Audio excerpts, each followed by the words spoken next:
No deal on Ukraine, but next time in Moscow? A highly anticipated summit between US President Donald Trump and Russian President Vladimir Putin on Friday yielded no agreement to resolve or pause Moscow's war in Ukraine, though both leaders described the talks as productive.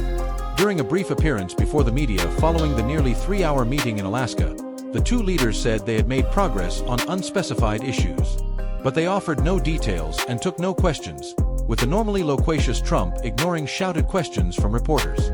"We've made some headway," Trump said, standing in front of a backdrop that read, "Pursuing Peace." "There's no deal until there's a deal," he added. The talks did not initially appear to have produced meaningful steps toward a ceasefire in the deadliest conflict in Europe in 80 years, a goal Trump had set ahead of the summit. But simply sitting down face-to-face with the US president represented a victory for Putin, who had been ostracized by Western leaders since Russia's full-scale invasion of Ukraine in 2022. Following the summit, Trump told Fox News' Sean Hannity that he would hold off on imposing tariffs on China for buying Russian oil after making progress with Putin. He has targeted India, another major buyer of Russian crude, with an additional 25% tariff on US imports. "Because of what happened today, I think I don't have to think about that now," Trump said of Chinese tariffs. "I may have to think about it in 2 weeks or 3 weeks or something, but we don't have to think about that right now." Trump has also threatened sanctions on Moscow but has thus far not followed through, even after Putin ignored a Trump-imposed ceasefire deadline earlier this month. In the Fox News interview, Trump also suggested a meeting would now be set up between Putin and Ukrainian President Volodymyr Zelensky, which he might also attend. He gave no further details on who was organizing the meeting or when it might be.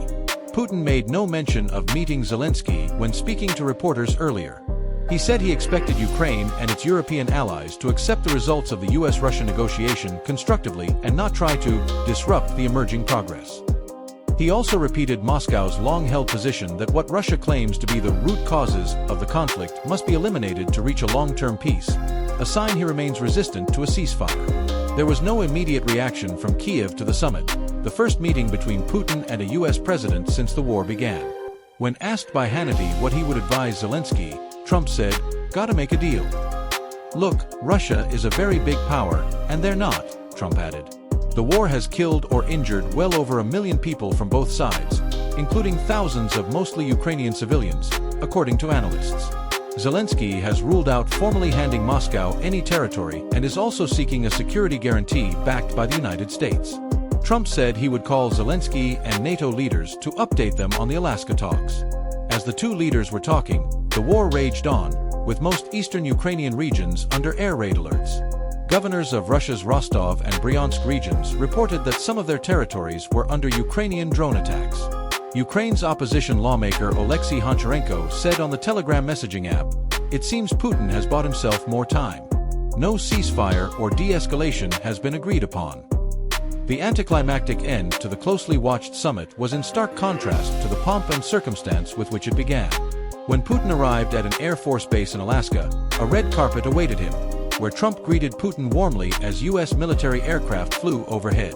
Putin is wanted by the International Criminal Court, accused of the war crime of deporting hundreds of children from Ukraine. Russia denies the allegations, and the Kremlin has dismissed the ICC warrant as null and void.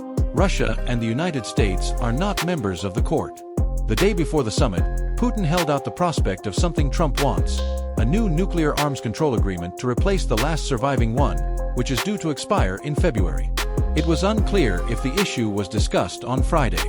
Zelensky, who was not invited to Alaska, and his European allies had feared Trump might sell out Ukraine by essentially freezing the conflict and recognizing, if only informally, Russian control over 1/5 of Ukraine. Trump had sought to assuage such concerns on Friday ahead of the talks, saying he would let Ukraine decide on any possible territorial concessions.